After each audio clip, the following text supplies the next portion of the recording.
Angel Oiti Exposito naiz, 2000 urtean jaioa Bulgarian, baina orain dela urte askotatik Elgetakoa naiz. 24 urte dauzkat eta mantentze lanetako teknikaria naiz. Lehenengo aldiz hartzen dut parte Euskaraldian eta aho bizi naiz.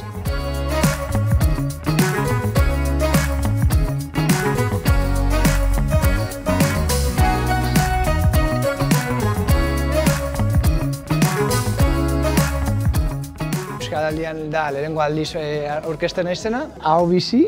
Nik euskeraz betidanik dakitelako, txikitatik, eta orduan gehien bat dakidalako eta menperatzen dudalako eta gustatzen zailako hizkuntza eta erabiltzen dudalako egunero. Zergatik nire egunerokotasunean jaikitzen ezenetik, ohera joaten ezen ordura arte, beti euskera ditzen dut. Egisa da igual, jantokian edo igual, batzutan igual dau ez dakizenak oso ondo euskeraz, baina saiatzen gara lehengo hitza euskaraz itzen, ez? Berarekin da, orduan egisa da, batzutan gaztelerara joaten gara pixka, baina gehien bat euskaraz da lehenengo hitza.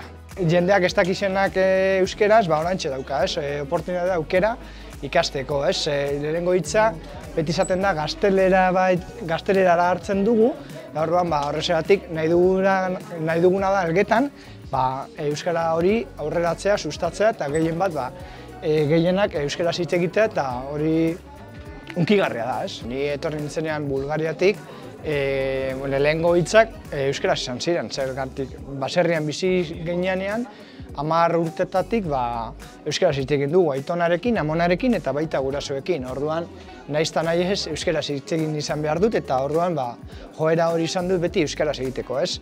Eta nire proposamena da, euskaraz oraintxe dela garaia euskaraz ikasteko pausu bat, ez? Eta gehien bat, euskaraz jakitzen dauenak edo dakitzenak, gehien bat horrekin ikasi, ez?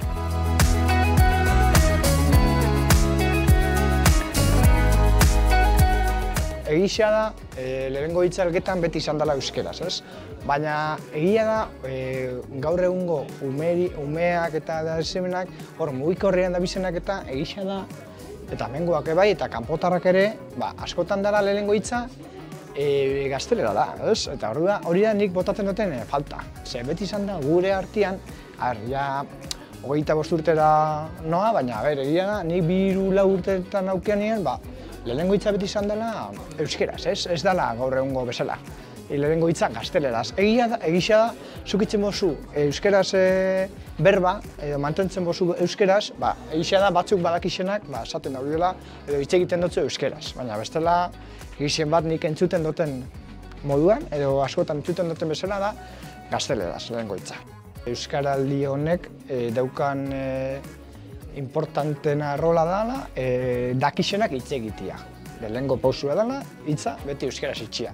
Eta etxetik datorrela euskara, batzuk dakizenak batzutan ez daude hitzen, da hori da tristia. Orduan dakigunak euskaraz egin lehenengo hitza, ez? Ez dakizenek, zela da, barkatu, zelan da hitze hori, zelan da hori, ez? Edo kostatuko litzaidake ez, euskara pausu hori bat egitea, berro egitea, ez?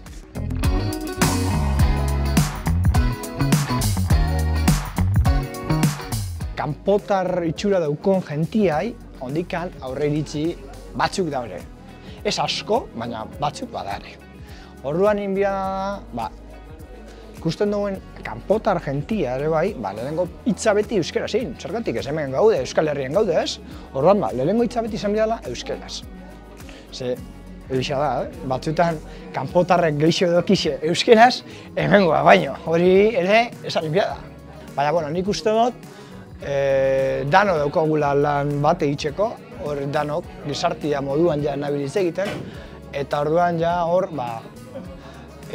daukaguna ariketa da hori. Aurre biziekin kontuz, da batzutan sorpresa asko hartzen die, da onerako.